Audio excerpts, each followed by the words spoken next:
இன்று தொடங்குகிறது 10ஆம் வகுப்பு பொதுத் தேர்வு. மாற்றுத்திறனாளி தேர்வர்களுக்கு மொழி பாடத்தில் விலக்கு என அமைச்சர் அன்பில் மகேஷ் தகவல். வேலை நிறுத்தத்தில் ஈடுபட்டுள்ள தென்மண்டல சமையல் எரிவாயு டேங்கர் லாரி உரிமையாளர்களுடன் எண்ணெய் நிறுவனங்கள் நடத்திய பேச்சுவார்த்தை தோல்வி. ஓரிரு நாட்களில் சமையல் எரிவாயு சிலிண்டர் தட்டுப்பாடு அபாயம்.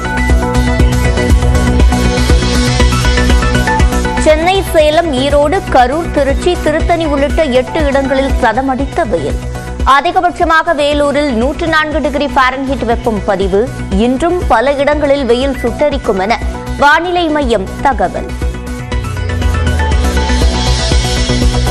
மத்திய அரசின் வக்ஃபு சட்ட திருத்த மசோதாவுக்கு எதிராக சட்டப்பேரவையில் முதலமைச்சர் கொண்டு வந்த தீர்மானம் அதிமுக உள்ளிட்ட அனைத்து கட்சிகள் ஆதரவுடன் நிறைவேற்றம். பாஜக வெளிநடப்பு.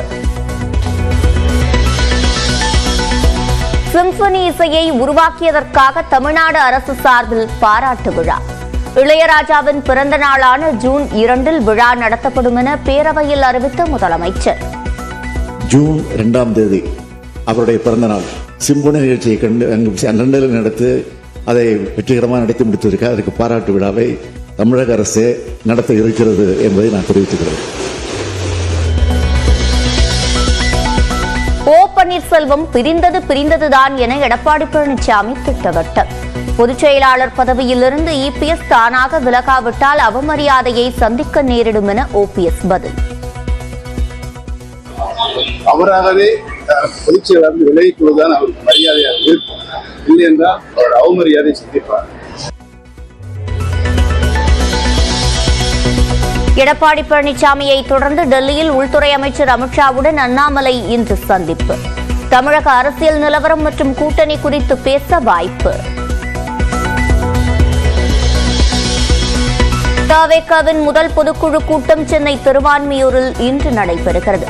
விஜய் என்ன பேசப் போகிறார் என பெரும் எதிர்பார்ப்பு. கோடநாடு எஸ்டேட்டின் பங்குதாரர்களில் இருந்து தான் நீக்கப்பட்டது ஏன் என தெரியாது. சிபிசிஐடி விசாரணையில் தெரிவித்த ஜெயலலிதாவின் முன்னாள் வளர்ப்பு மகன் சுதாகரன். உதகை கவர்னர் சோலை அருகே இளைஞரை கொன்று பாதி உடலை புலி தின்றதால் மக்கள் அச்சம். பழங்குடியின இளைஞர் குடும்பத்திற்கு அரசு சார்பாக 10 லட்சம் ரூபாய் நிவாரண உதவி வழங்கப்பட்டது. நடிகர் சிவாஜி கணேசனின் அன்னை இல்லத்தை ஜப்தி செய்ய பிறப்பித்த உத்தரவிற்கு எதிராக உயர்நீதிமன்றத்தை நாடிய பிரபு. சகோதரர் மகனின் கடன் பிரச்சினைக்காக தனது வீட்டை ஜப்தி செய்யக்கூடாது என மனு. சென்னையை அடுத்த மண்ணடியில் 2.5 வயது பெண் குழந்தை கொலை. தன்னையும் மனைவியையும் போல் கருப்பாக இல்லாமல் குழந்தை சிவப்பாக இருப்பதால் சந்தேகப்பட்டு கொன்ற கொடூர தந்தை. திருவாரூர், மன்னார்குடி, கூத்தாநல்லூர், தாராபுரம் உள்ளிட்ட பல்வேறு இடங்களில் பயங்கர சத்தம் கேட்டதால் மக்கள் அதிர்ச்சி.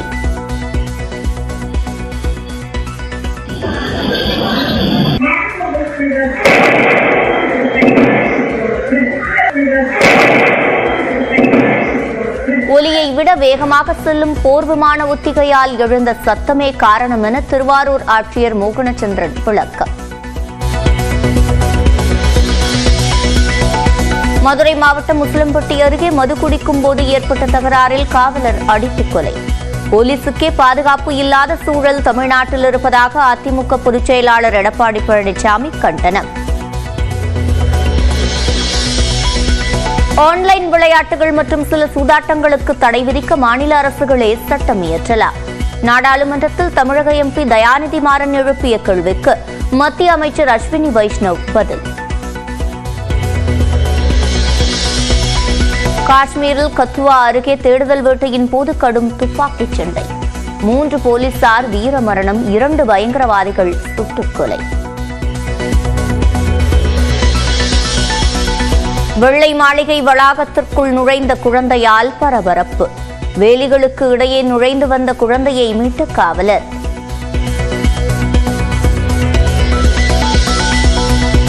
ஐதராபாத்தில் நடந்த பரபரப்பான ஐபிஎல் போட்டியில் உள்ளூர் அணியை 5 விக்கெட் வித்தியாசத்தில் வீழ்த்தியது லக்னோ அணி. சென்னையில் இன்று நடைபெறும் போட்டியில் சிஎஸ்கே அணியுடன் பெங்களூரு அணி மோதல். எண்ணெய் நிறுவனங்களுடன் தென்மண்டல எல்பிஜி டேங்கர் லாரி உரிமையாளர்கள் நடத்திய பேச்சுவார்த்தை தோல்வியில் முடிந்தது. டேங்கர் லாரி உரிமையாளர்களின் கோரிக்கை என்ன, விளக்குகிறது இந்த செய்தி தொகுப்பு.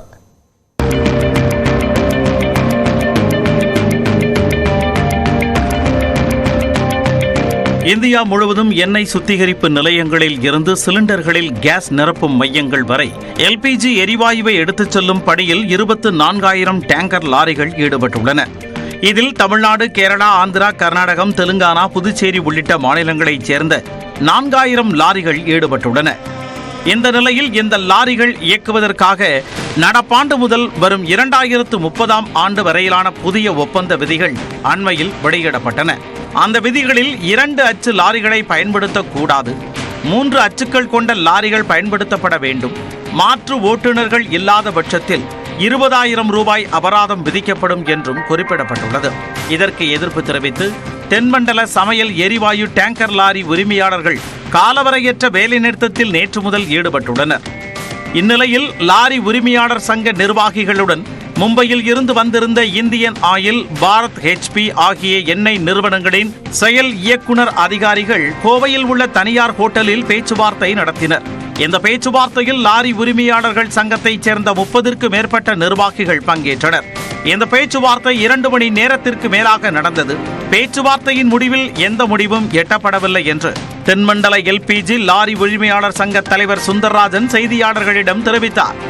பேச்சுவார்த்தையில் பெரிய முன்னேற்றம் இல்லை, கண்டிஷன்களை மாற்றுவதற்கு முயற்சி செய்கிறோம் என்று சொன்னார்களே ஒழிய முக்கியமான பிரச்சனைகள் எதையும் தீர்த்து வைக்கவில்லை. தங்கள் போராட்டம் தொடர்ந்தால் 3 நாட்களில் மக்கள் பாதிக்கப்படுவார்கள் என்றும் அவர் தெரிவித்தார். இந்த விவகாரத்தில் மாநில முதலமைச்சர் மற்றும் மத்திய பெட்ரோலியத்துறை அமைச்சரிடம் முறையிட இருப்பதாகவும் லாரி உரிமையாளர்கள் தெரிவித்தனர். பொதுமக்கள் பாதிப்பு என்பதுதான் ஒரு பெரிய இழப்பு. இன்னும் 2-3 நாட்களில் நிச்சயமாக பொதுமக்கள் பாதிக்கப்படுவார்கள். எங்களது நியாயமான கோரிக்கைகளை அவர்கள் உதாசீனப்படுத்தும் பொழுது நாங்கள் பொதுமக்களிடம் கோரிக்கை வைத்து அரசாங்கத்திடமும் தமிழக முதலமைச்சரிடமும் இந்த கோரிக்கையை கொண்டு சென்று பெட்ரோலியம் அமைச்சரிடம் இதை கொண்டு சென்று எங்களுடைய பிரச்சனையை நீங்கள் சுமூகமாக தீர்த்து வையுங்கள் என்று நாங்கள் அவர்களிடமும் கோரிக்கை வைக்க உள்ளோம் என்பதை தெரியும். பொதுமக்களுக்கு பாதிப்பு ஏற்படக்கூடாது என்பதால் உடனடியாக அதிகாரிகள் இதில் தலையிட்டு நடவடிக்கைகள் எடுக்க வேண்டும் எனவும் தெரிவித்தார். இந்த விவகாரத்தில் அடுத்த கட்ட பேச்சுவார்த்தை குறித்து எந்த உறுதியான முடிவும் சொல்லாத நிலையில் தங்கள் கோரிக்கையை நிறைவேற்ற விரைவாக நடவடிக்கை எடுக்க வேண்டும் என்று கேஸ் லாரி உரிமையாளர்கள் கோரிக்கை விடுத்துள்ளனர்.